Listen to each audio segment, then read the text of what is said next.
Olá! Hoje nós vamos nos debruçarmos sobre o arrebatamento da igreja. Como será esse arrebatamento?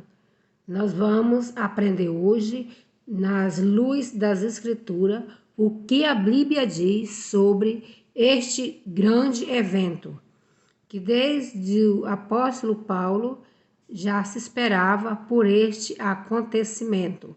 Hoje, este tema está em pauta. E é necessário que nós venhamos entender como será o arrebatamento dos cristãos. O arrebatamento, ele é uma promessa feita de Jesus para os seus servos em João 14:3. Jesus disse: eu vou para o Pai, mas voltarei. E como será esse arrebatamento? No meu último vídeo, os sinais da segunda vinda de Jesus, eu abordei lá que, como foi no tempo de Noé, que casavam, davam-se em casamento, viviam de qualquer jeito, assim como foi no tempo de Ló, assim também será quando o Jesus vier. No meu último vídeo eu abordei sobre isso. Se você ainda não viu, entre lá, assista este último vídeo, os sinais da vinda de Cristo, que é para você ficar por dentro do assunto e entender esta sequência. Porque Jesus disse que ele iria voltar, e ele vai voltar. Ele vai voltar para buscar a sua igreja. Essa igreja deve estar prudente, como aquelas virgens de Mateus 25, aquelas 5 virgens que estavam com as suas lâmpadas com azeite, e jamais está como aquelas virgens que não estava vigiando. Então todos têm que vigiar, ficar vigilante para esse dia, o dia do arrebatamento. Vou trazer à luz das Escrituras o que o apóstolo Paulo ele disse sobre o arrebatamento em 1 Coríntios 15:52. Olha o que o apóstolo Paulo diz.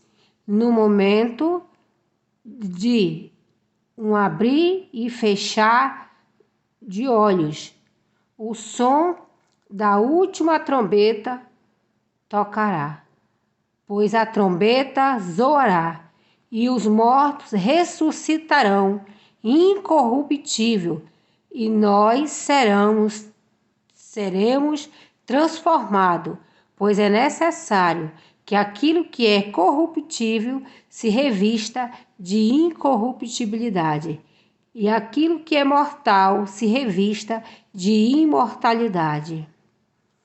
Então aqui o apóstolo Paulo, ele está dizendo como será o arrebatamento. O arrebatamento será num abrir e piscar de olho. E a igreja de Cristo deve estar vigilante, deve estar em santidade, em comunhão com Deus. Sem santidade, ninguém verá a Deus, porque senão vai ser muito triste. No dia do arrebatamento, uma parte da igreja sobe, outros não. E pasme que até mesmo pastores correm o risco de ficar e não subir, por ter uma vida desordenada. Nós devemos estar com uma vida em ordem, de acordo com as Sagradas Escrituras. Para este dia, nós devemos estar prudentemente para o arrebatamento. Não é suficiente apenas fazer parte de uma igreja. É preciso estar em santidade, estar ligado na videira que é Jesus. É preciso estar de acordo com as Sagradas Escrituras para ser levado neste arrebatamento. Aqui eu quero trazer para vocês, em 1 Tessalonicense, uma explicação que o apóstolo Paulo ele trouxe, porque havia uma grande dúvida. E como será? Os vivos serão transformados. E os nossos parentes que já morreram, como é que fica? Então, o apóstolo Paulo, em 1 Tessalonicense, ele traz uma explicação sobre esta questão. Olha o que o apóstolo diz em 1 Tessalonicense, versículo 13. Ele disse: Irmãos, eu não quero que sejais ignorantes acerca dos que dormem, para que não vos entristeça como os demais que não têm esperança. Porque se crer que Jesus morreu e ressuscitou, também os que em Jesus dormem, Deus trará com ele. Isso é o apóstolo Paulo que está explicando.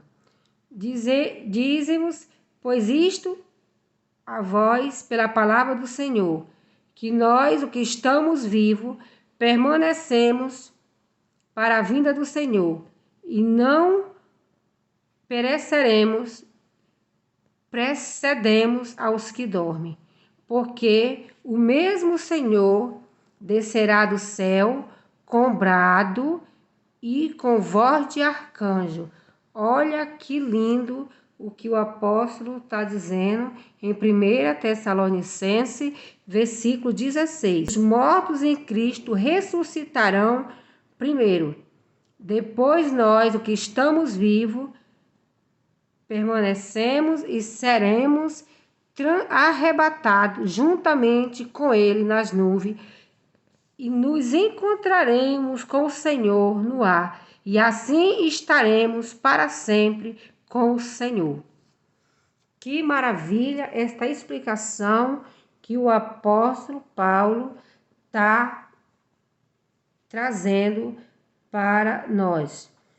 Ele falou, quando ele fala nesse contexto dos que dormem, referindo a metáfora para o cristão que já morreram, que assim como a gente dorme e desperta pela manhã, assim todos os que já morreram vão ressuscitar primeiro, e depois os vivos serão transformados e serão levados para o encontro com o Senhor nos ares.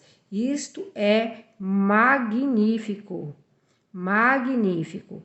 O Tessalonicense, ele estava preocupado com seus mortos, né? O que iria acontecer, e o apóstolo Paulo trouxe este consolo, que a ressurreição de Jesus nos mostrou como será a ressurreição daqueles que dormem. Então, ele aqui cita também em Lucas 24, lá no 36, 43, quando Jesus ele disse que Lázaro apenas dormia. Porque para Jesus ele é tão poderoso, ele é tão grandioso, ele é tão soberano, que para ele faz ressuscitar, ele chama pelo nome e ressuscita. Assim será quando ele vier sobre as nuvens, o arrebatamento da igreja. Os mortos sairão das tumbas para ver o seu Senhor. Todos vão ressuscitar e vão receber um corpo glorioso. E todos os vivos serão transformados pelo Senhor. Também receberão um corpo glorioso, incorruptível. Quando chegar esse dia tem que nos achar em santidade, porque nós não sabemos que dia é que ele vai vir, que a trombeta vai tocar e nós vamos nos encontrar com o Senhor nos ares. Nós devemos estar preparado para esse dia, porque vem de repente. O apóstolo Paulo disse que é de repente que vai chegar o arrebatamento da igreja. E o arrebatamento da igreja, o que é a igreja? É todo aquele que faz parte do corpo de Cristo, que está alinhado com os céus. Todos esses serão arrebatados, como está escrito aqui. Meu irmão, vamos nos preparar para esse dia de nós nos encontrarmos com o Senhor, como disse o apóstolo Paulo aqui nesta leitura. Irmãos, que a paz esteja com todos nós e que a graça de nosso Senhor Jesus venha nos firmar, que nós venhamos permanecer firme na graça, lavado no sangue de Jesus, purificado em santificação, esperando o nosso Mestre, quando vir sobre as nuvens em glória. Se esta mensagem te ajudou, compartilha com todos aqueles que você deseja que seja arrebatado aos céus. Deixe o seu like. Se inscreva no meu canal. Seja meu parceiro em levar a boas novas.